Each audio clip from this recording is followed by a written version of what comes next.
Graham Ford on TD9 Radio. Now we're joined online by Mr. Steve Wright, the chair of the Licensed Private Hire Car Association. Good evening, Steve. Good evening, Graham. Good evening, and apologies if you can just about work out my accent, but we'll get by. No problem. Got many friends in Scotland. Yeah, and I mean, obviously you represent a very big taxi association across the UK. Yes, we've got members right the way up from Inverness down to Weymouth in the south of England. So we're very wide now with over 300 private hire and taxi operators as our membership. And regardless of the actual COVID situation, as in like the vaccination rollout, right now, for a taxi driver to actually earn a livelihood at the moment must be really, really challenging.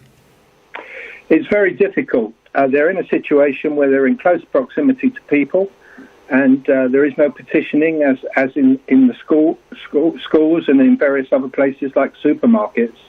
Therefore, they need as much protection as they can possibly get.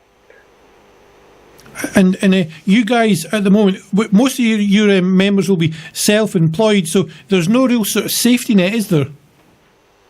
No, it's very difficult for self-employed. They haven't had a tremendous amount of money.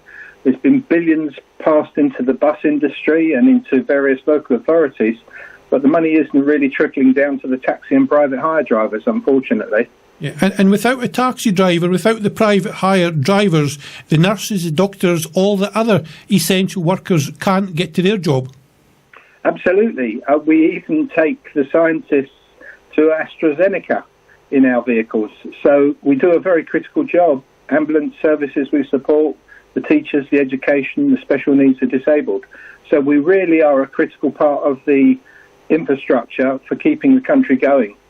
And what would your message be to the government at the moment? Because right now, quite clearly, the vaccination rollout it's underway. But where do the taxi drivers feature on this?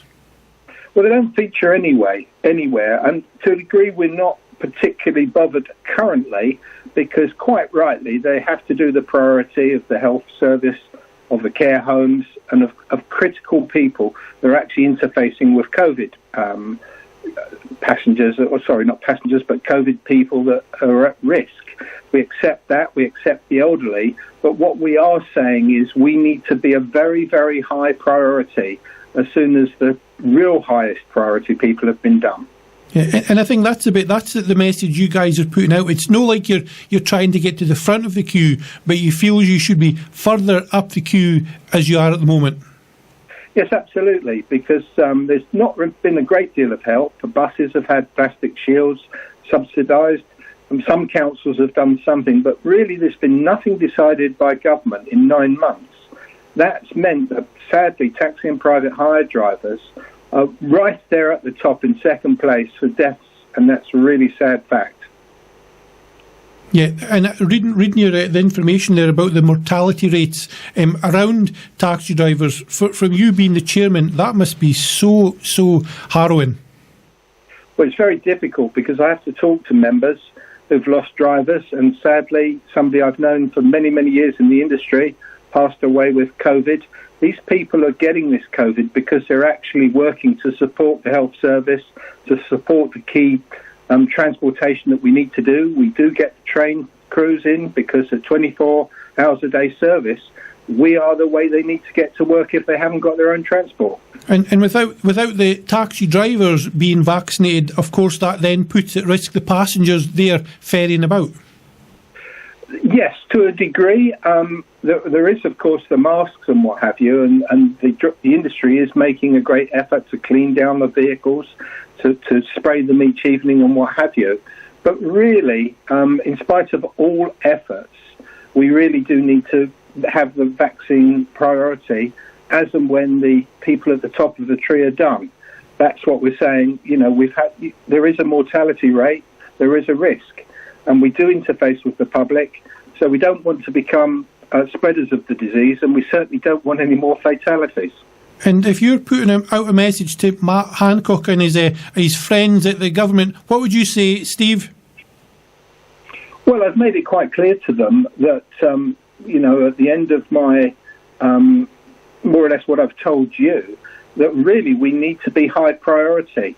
We seem to have been at the back of the queue behind many, many years. Everybody talks about the event industry, but of course, those people are not actually working. Our people are having to work. We get ambulance companies and the NHS talking to us.